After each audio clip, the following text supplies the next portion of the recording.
the vote splitting phenomenon or theory or whatever. And that video was very good, and it actually kind of influenced me and my decision making in this past election, because what people don't realize is you can't vote out a tyrant with someone just because you want him out.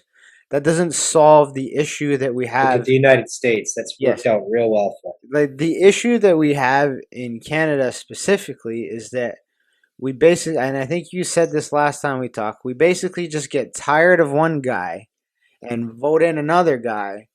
And just because we're just tired of one guy, the classic Canadian mistake, I them. think Yeah. you said it was. After 3 terms, you just can't stand the guy no matter Can't what. stand the guy anymore. You've seen him too much, whatever. Like, and so I had to explain this to my wife when we were sitting down thinking about how we were going to vote and all that kind of stuff. And I'm like, we already lived 6 years with this fucker, right? We already lived 6 years with him. And quite frankly, at the end of those 6 years, we're a lot better off than before. Not because of him, but because we've been able to maneuver and change the way. It's your stage of life, right? Yeah, our stage of life and where I was when he got in office, and now it was guaranteed out as long as I was a hardworking person, I would be further along, right? So we've already dealt with the bullshit from 6 years for 6 years, and voting in O'Toole, in my opinion, was not an upgrade.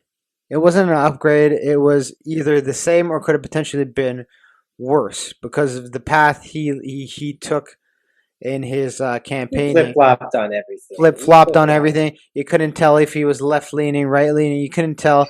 He was just all over the place. Well, here's the dumbest thing about the O'Toole campaign, because I didn't follow it terribly closely. I knew what I was going for. I read the platforms. And O'Toole used Brian Mulroney to promote his campaign. Yeah. This is how stupid Canadians can be. Brian Mulroney. How did Brian Mulroney's reign end? Yeah, not very well. Do you know how it ended? I'm like glare in the background. I'm a little. It's bouncing off your bald head. Hey, yeah, it's too shiny. Your head's too shiny. It's like you need to set you in film sets and just bounce the light off your head. But no, familiarize me. I think I know, but I don't want to say and sound like an idiot. Cause no confidence. Yes, that's what I thought. Yeah. From a majority government. Yeah, that's not good. Yeah. Like a no confidence from a majority. There's a difference between a minority no confidence and a majority no confidence. His own party, he became so disliked that his own party, I'm trying to cover the light in my head, his own party kicked him out. And that's when Kim Campbell came in. Yeah. And she was our only female prime minister ever. She had the shortest time, and she got, then, at the next election, Jean Chrétien destroyed her with a majority, right? So it's like he uses Brian Mulroney to promote his agenda. Now, these people are talking about vote splitting. Now, when Brian Mulroney was prime minister, what party was he the head of? It was conservative. No, sorry, I'm spacing out. It was the Progressive Conservative. Progressive Conservative. Yeah. It was not the Conservative Party. Yeah. That's why I paused for a second. I'm like, wait a minute. Yeah. The change. So as a direct result of Brian Mulroney, Chrétien gets in. And because Mulroney was considered what's called a red Tory, right? So he was just a liberal conservative. Just like Pierre Trudeau was an NDP liberal. Yeah. And not an NDP, this kind of. I need to get me one of them shirts. So let's go to markdice.com. You'll find one. Anyway, Brian Mulroney was a red Tory. So the result of Brian Mulroney, the Reform Party of Canada formed. Yeah. Similar to how the PPC did. Yes. So what ended up happening was the Liberals just dominated the 90s, right? So, and the Reform Party under Preston Manning got quite a bit of run. And then they decided to merge the Reform Party with the Progressive Conservative Party, and that formed the Conservative Party of Canada. Yeah. Okay. So here we are. This is how dumb politics are, is you have the Conservative Party leader using somebody from a different party, pretending it was the same party, Because it's not. The Progressive Conservatives and the Conservative Party of Canada are not supposed to be the same. No. But this is what happens when you worry about the vote split. So, first of all, the media has done a very successful job saying how evil right-wing politics are. Yes. Right? Great job. Well, the issue is that if the line is here, this is my left hand. The left wing is here. The right wing is here. Say like, oh, they're far right. But what's actually happened policy-wise is the left has moved further left. Yes. I think I talked about this last time. Yeah, 100%. Right. But what's happening is when you vote split is when you're worried, we can't do the vote split. We got to make sure that we get our person. So the left starts going over, and you're just chasing them. Yeah. You're not actually standing for your values. No.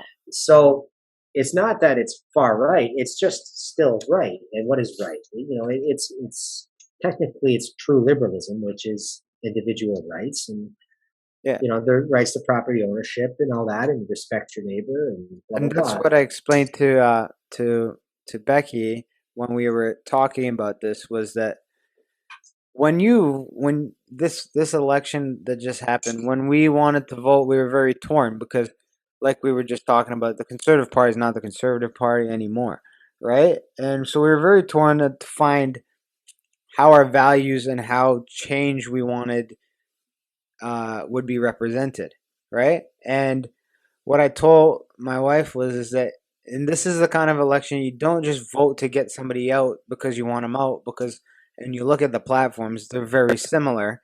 And this is an election where, even though it may not be the right thing to do in terms of other people's eyes, you vote for where you want the country to go. You vote for the change that you want to invoke. You might have to endure some more bullshit to get the change. It's like anything. It's like any, the stupid, how do you get to success? It's like a stock market chart. You go up, down, up. To get to the change that you want to get to, you're going to have to still endure some of these rough times. But you got to vote for that change in order for it to ever occur, right? And not against something that you don't want. Exactly.